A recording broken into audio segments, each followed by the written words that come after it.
Hello Art Snackers, welcome to Hot in the Shop.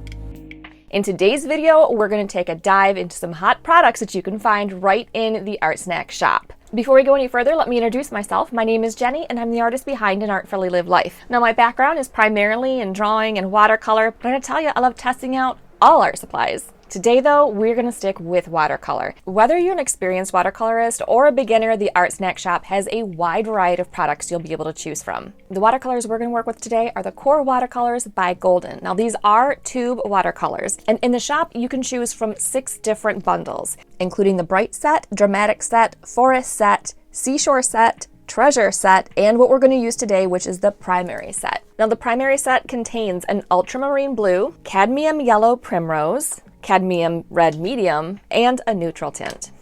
For brushes, we're going to use the Princeton Aqua Elite Series Synthetic Kolinsky Sable Brush. It's a round size 8. Now to get in and make some details, we're actually going to use the Winsor & Newton Professional Watercolor Synthetic Sable Brush. The one I'm using is a round 4. Other products we're going to use today include the Fluid 100 Cold Press Watercolor Paper, size 8x10, and it comes in a pochette. I do not know if that's the right way to pronounce that. But instead of a pad of paper or a block of watercolor paper, it actually comes in something similar to an envelope. These are loose leaf pieces of paper. To keep your paper from buckling, you do want to be sure to tape it down when you use it. I already did a little bit of swatching. Let's see what I found out. Here's my color wheel, and when I made the circles, I used the paint while it was still wet, meaning I hadn't let it dry in the palette yet. Around the outside, I diluted the colors with water, and you can see how beautiful the mixes really are. While testing out the opacity, we can see that the blue is probably consistently the most transparent. The red and yellow are definitely more opaque the more pigment you use, but fan out when diluted with water really nicely. And the same goes for the neutral tint. And here we see the result of me just playing around and seeing what I can do. The colors you can get from this palette are a little on the muted side, a little on the earthy side, but I think you can see that there's a lot of possibilities here. All right, we already know a little bit more about what we're working with, so let's go ahead and get creating. I thought painting a cardinal would make great use of that red. I sketched it out on a separate piece of paper, then transferred it onto my watercolor paper. You can see the watercolor paper is already taped down with that beautiful ArtSnacks washi tape. And then I'm just using a kneaded eraser to take off the extra graphite from those lines and lighten it up a little bit so it does not show through. If you really look at cardinals, you'll notice that the red is brighter in some places, almost kind of an orange. So I'm gonna go in and paint yellow first, where I think the brightest parts of the bird should be. So it's kind of like an underpainting. While that yellow is still wet, I'm coming in with a little bit of red and letting the two colors mix just a little bit there on the paper. My painting is somewhere between realistic and loose. I am not going to show every single feather in this painting. I want the watercolor to kind of work its magic. With these first layers, I'm using the Princeton Aqua Elite brush a lot. It's a bigger brush. It's putting down more color. Now, I've never really worked with something like this neutral tint before as far as watercolor goes. I always just mix up my own dark color close to black. And that neutral tint worked perfectly for the black mask that cardinals have. It looks pretty dark right now as it's wet, but as it dries, it'll lighten up quite a bit.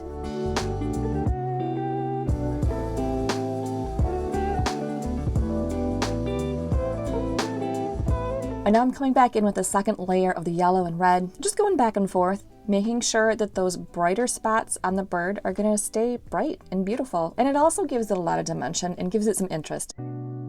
And while you're watching me paint, I'm going to talk about that palette that I'm using. You can also find this product in the ArtSnacks Shop. It's the Elven Heritage Arts 18 Well Paint Palette. What I really like about this palette is that there are enough wells for me to squeeze in the paint that's right out of the tube, but also I can add the mixes that I make up myself. As you can see, I haven't used the other half of this palette yet, and I really look forward to using that. But this is a great way to store your paints. It kind of has a little seal around the top. I think it'll keep dust out, which is really nice. This is the first time I'm using it, but I'm really impressed with it so far. I'm making use of that red-violet mix by putting that in where the red would probably have some shadows. It gives it a little bit more depth, makes the bird look a little bit more dimensional in its environment, and I just love that color.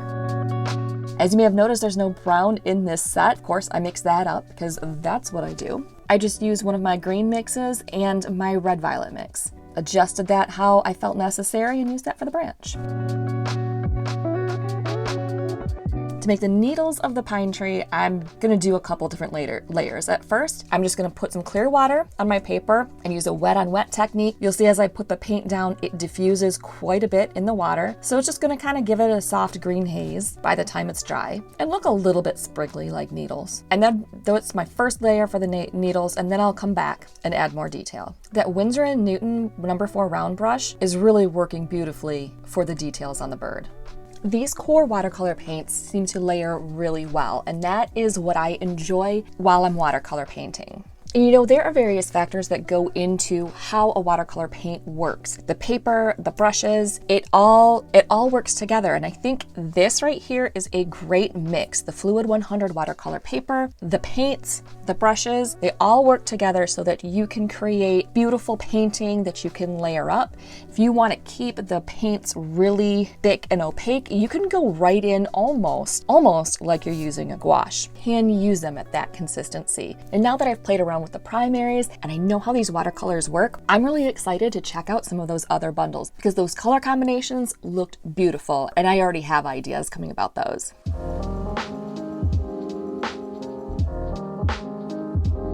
My pine needles are dry, so I'm adding the berries in. And then I'm going to come in with a darker green and add more needles.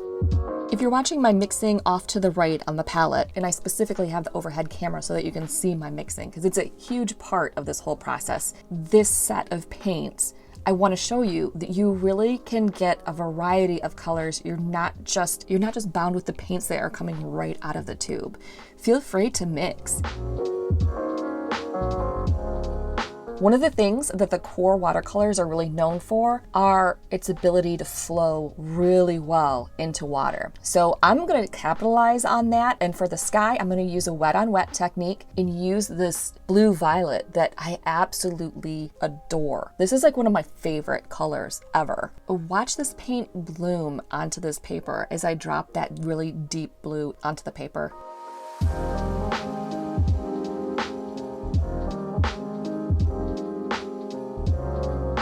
The painting is pretty much done at this point. If you wanted to, you could noodle around with it more and add more details. But what I'm gonna do to add details is take a No. 8 Sakura Pigma Micron pen and come in and add my details.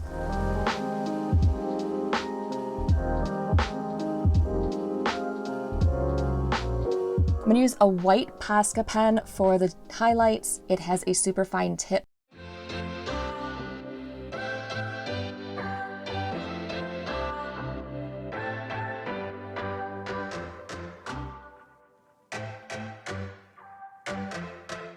And there we have it. The Cardinal is all complete. Maybe you've gotten a few ideas yourself on some things you would like to try with the core paints. You can find links to all the products I've used in this video in the description box below. While you're here, don't forget to give this video a like, subscribe for more videos, join us for free over on Mix, and follow ArtSnacks on social media.